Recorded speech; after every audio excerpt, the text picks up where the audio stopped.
रुकिए, अगर आप भी क्लास 10 के छात्र हैं तो आज जो आपका हिंदी का पेपर होने वाला है यानी 17 फरवरी को आज पेपर होने वाला है, उसमें जो जो क्वेश्चन आपके पेपर में आएगा वो आज के इस क्लास में करवाने वाले हैं। तो आज का इस क्लास बिल्कुल ही लास्ट तक देखेगा और एक एक क्वेश्चन को याद कर लेंगे, क्योंकि अब प्रथम पाली और दूसरे पाली दोनों पाली के लिए इंपॉर्टेंट क्वेश्चन है, जो कि वायरल क्वेश्चन है, 100% आपके एग्जाम में आने वाला है। इसको याद कर लीजिएगा। तो चलिए क्लास को स्टार्ट करते हैं।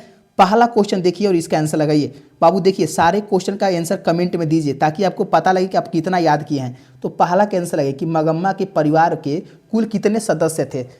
तो मगम्मा के परिवार के कुल कितने सदस्य थे बाबू, यह 100% आपके क्वेश्चन पेपर में लड़ेगा। तो याद रखेंगे कुल कितने सदस्य थे, तो ऑप्शन सी हो जाएगा, 4 सदस्य थे। कितने सदस्य थे, 4 थे। ऑप्शन सी आपका सही हो जाएगा, याद कर लीजिएगा। चलिए नेक्स्ट क्वेश्चन की ओर चलते हैं। दूसरा क्वेश्चन ये भी वायरल क्वेश्चन है। कह रहे श्रीनिवास का जन्म कहाँ हुआ था, बिहार, उड़ीसा, मध्य प्रदेश की कर्नाटक। तो श्रीनिवास जी का जो जन्म हुआ था वह कर्नाटक में हुआ था। ऑप्शन डी आपका सही हो जाएगा। ये भी प्रथम पाली और दूसरे पाली दोनों के लिए इंपॉर्टेंट क्वेश्चन है। चलिए अगले क्वेश्चन की ओर चलते हैं। नेक्स्ट क्वेश्चन, क्वेश्चन नंबर 3 कह रहा है कि कथाकार को वर्षों से मगम्मा कौन सी वस्तु दिया करती थी, दूध, घी, सब्जी की दही। याद रखें, वर्षों से दही दिया करती थी। ऑप्शन डी आपका सही हो जाएगा। और आप लोगों का कौन से पाली में एग्जाम है बाबू, प्रथम पाली में है कि दूसरे पाली में है? जो जो बच्चे प्रथम पाली में एक बार कमेंट करिए, और जो दूसरे पाली में वो तो बाबू जरूर करेंगे। चलिए चौथा कैंसर लगाइए। कह रहे कि मगम्मा की बहू का क्या नाम था। याद रखेंगे, मगम्मा की बहू का नाम नजम्मा था। ऑप्शन बी आपका सही हो जाएगा। ऑप्शन बी को याद कर लेंगे। और अभी तक जो बच्चे वीडियो को लाइक नहीं किए बाबू, आप लोग जरूर लाइक कर लीजिए, तभी आपका एग्जाम अच्छा से आएगा। और एक बात ध्यान रखेंगे, चैनल को सब्सक्राइब कर लीजिए, क्योंकि आज जो पेपर आपका हिंदी का होने वाला है उसका आइएगा तो उसका हम आंसर की भी करवाने वाले हैं इसी चैनल पर। तो चैनल को अभी सब्सक्राइब कर लीजिए और बेल आइकन दबा देंगे।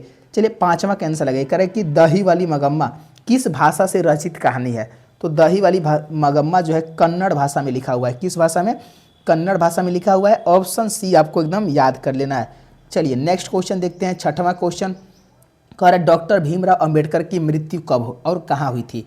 तो डॉक्टर भीमराव अंबेडकर की मृत्यु जो हुआ था वो 1956 में दिल्ली में हुआ था। ये भी वायरल क्वेश्चन है, जो कि आपके एग्जाम में आज प्रथम पाली और दूसरे पाली दोनों में लड़ेगा, ध्यान रखिएगा।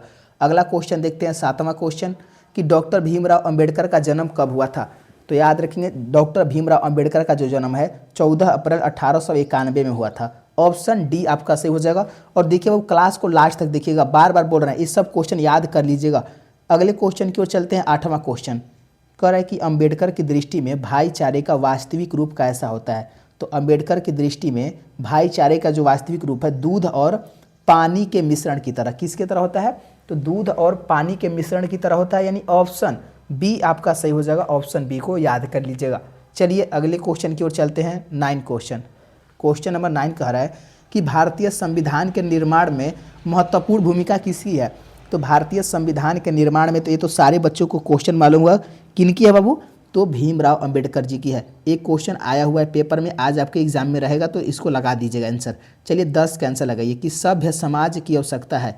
सभ्य समाज की आवश्यकता क्या है, श्रम विभाजन है। ऑप्शन बी आपका सही हो जाएगा। और आप लोग देखिए बाबू, अभी तक चैनल को सब्सक्राइब नहीं किए हैं, बहुत सारे बच्चे सोच रहे हैं बाबू एग्जाम कपार पर है, आज आप लोग पेपर देने जाएगा, तो कम से कम चैनल को तो सब्सक्राइब कर लीजिए, ताकि आइएगा तो उसका आंसर आपको दिया जाएगा और मैथ का भी क्वेश्चन कराया जाएगा। और वीडियो को लाइक करिए बाबू, आप लोग एक लाइक नहीं कर सकते हैं, बताइए, इतना हम लोग मेहनत करवाते हैं आप लोग से। चलिए आप लोग सारे बच्चे कर लेंगे। और 11 का आंसर दीजिए कि गांधी जी को महात्मा की उपाधि किसने दी थी। करे भीमराव अंबेडकर ने, रविंद्रनाथ ठाकुर ने, कि हजारी प्रसाद द्विवेदी ने, कि जवाहरलाल नेहरू ने। तो गांधी जी को महात्मा की उपाधि रविंद्रनाथ टैगोर यानी रविंद्रनाथ ठाकुर ने दिया था। ऑप्शन बी आपका सही हो जाएगा। ऑप्शन बी को याद कर लीजिएगा। चलिए अगले क्वेश्चन की ओर चलते हैं। 12 क्वेश्चन कह रहा है कि महात्मा गांधी का जन्म स्थान है। तो महात्मा गांधी का जो जन्म स्थान है गुजरात के पोरबंदर में है। कहाँ है, पोरबंदर में उनका जन्म हुआ था। ऑप्शन ए आपको याद कर लेना है। नेक्स्ट क्वेश्चन देखते हैं। 13 प्रश्न कर महात्मा गांधी की रचना है। तो महात्मा गांधी की रचना कौन है, याद रखेंगे, शिक्षा और संस्कृति। कौन हो जाएगा, ऑप्शन बी देखिए, जो कि शिक्षा और संस्कृति लिखा हुआ है, तो इसके लेखक कौन है, महात्मा गांधी है। इसको याद कर लीजिएगा, ये दूसरे पाली के लिए इंपॉर्टेंट है। और आप लोग कौन से पाली में एग्जाम देने वाले हैं, प्रथम पाली के दूसरे पाली में, आप लोग कमेंट करिए बाबू। देखिए बहुत सारे बच्चे कमेंट नहीं करते हैं। चलिए 14 कैंसर लगे कि गांधी जी के पत्नी का नाम था। तो गांधी जी के पत्नी का क्या नाम था, 14 कैंसर दीजिए, तो याद रखें कस्तूरबा नाम था। ऑप्शन ए आपका सही हो जाएगा, ऑप्शन ए को याद कर लीजिएगा। अगले क्वेश्चन की ओर चलते हैं, 15 क्वेश्चन कि गांधी जी के माता का क्या नाम था? तो पुतली बाई नाम था। गांधी जी के माता का क्या नाम था? सही बच्चे कमेंट करेंगे, पुतली बाई। ऑप्शन बी आपका सही हो जाएगा, ऑप्शन बी को याद कर लीजिएगा। 16 क्वेश्चन देखिए, डहते विश्वास कहानी में किस राज्य को बाढ़ एवं सूखा से प्रभावित दिखाया गया है? तो किस राज्य को बाढ़ एवं सूखा से प्रभावित दिखाया गया है? बिहार, राजस्थान, उड़ीसा की केरल? 16 का आंसर क्या हो जाएगा? तो याद रखिएगा ऑप्शन सी हो जाएगा, उड़ीसा को दर्शाया गया है। ऑप्शन सी को याद कर लेंगे। अगले क्वेश्चन की ओर देखते हैं, 17 क्वेश्चन कि डहते विश्वास कहानी का कहानीकार कौन है, यानी इसके लेखक कौन है डहते विश्वास के? कर श्रीनिवास हैं, सांवरदैया हैं, सात कोड़ी होता कि सुजाता है? तो याद रखेंगे 17 का आंसर हो जाएगा क्या? सात कोड़ी होता है। ये सब आपके पेपर में लड़ेगा क्वेश्चन, ध्यान रखेंगे, इसीलिए क्वेश्चन को याद कर लेंगे। आप लोग कितना सही बना रहे हैं कमेंट में करिए तो आपसे क्वेश्चन बन रहा है कि नहीं बाबू। और कौन कौन बच्चे हैं जो कि आज के एग्जाम में गर्दा उड़ा देंगे? जो बच्चे गर्दा उड़ा देंगे, जी से गर्दा ऊ से उड़ा देंगे, यानी आप लोग GUD लिखिए सारे बच्चे। चलिए 18 के आंसर लगे। तो डहते विश्वास कहानी का प्रमुख पात्र कौन है? तो डहते विश्वास कहानी का प्रमुख पात्र कौन है? लक्ष्मी, सीता, गीता कि मगम्मा? याद रखिए वो 18 का आंसर हो जाएगा ऑप्शन ए। याद रखेंगे सीता नहीं लक्ष्मी है, ऑप्शन ए को याद कर लेंगे। अगले क्वेश्चन की ओर चलते हैं, 19 क्वेश्चन कि डहते विश्वास कहानी में कहाँ के जनजीवन का चित्रण किया गया है? तो उड़ीसा के जनजीवन का चित्रण किया गया है। ऑप्शन ए आपका सही हो जाएगा, ऑप्शन ए को ध्यान रखेंगे। अगले क्वेश्चन की ओर चलते हैं, 20वां क्वेश्चन कि डहते विश्वास कहानी में किस नदी का वर्णन किया गया है? तो डहते विश्वास कहानी में ना याद रखेंगे 20 का आंसर क्या हो जाएगा?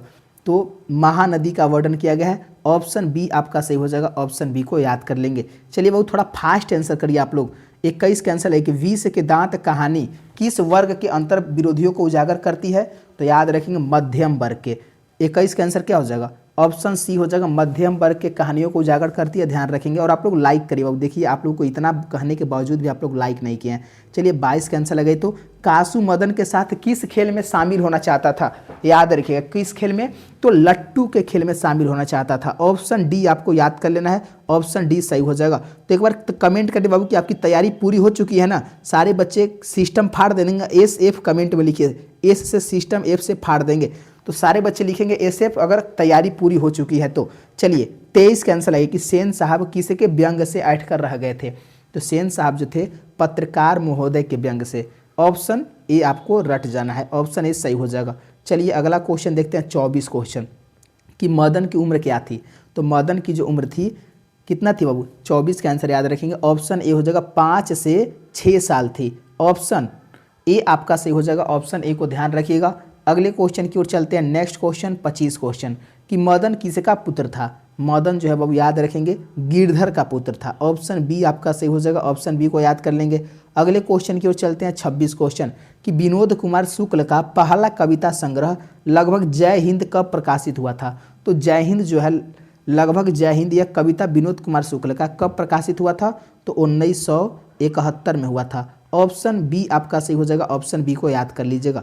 अगले क्वेश्चन की ओर चलते हैं, 27 क्वेश्चन कि मछली से कौन डर रहा था? एकदम VVI क्वेश्चन है प्रथम पाली के लिए।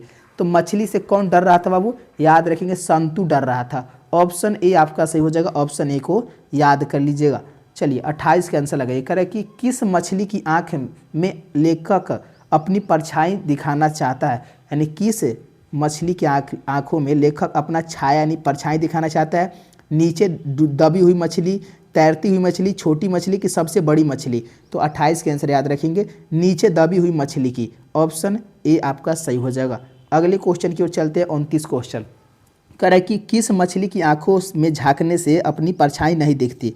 याद रखेंगे 29 का आंसर हो जाएगा जो मर गई होती है, जो मरी हुई मछली होती है उसमें आंखों में ताकने पर परछाई नहीं दिखती है। ऑप्शन बी आपका सही हो जाएगा, ऑप्शन बी को याद कर लेंगे।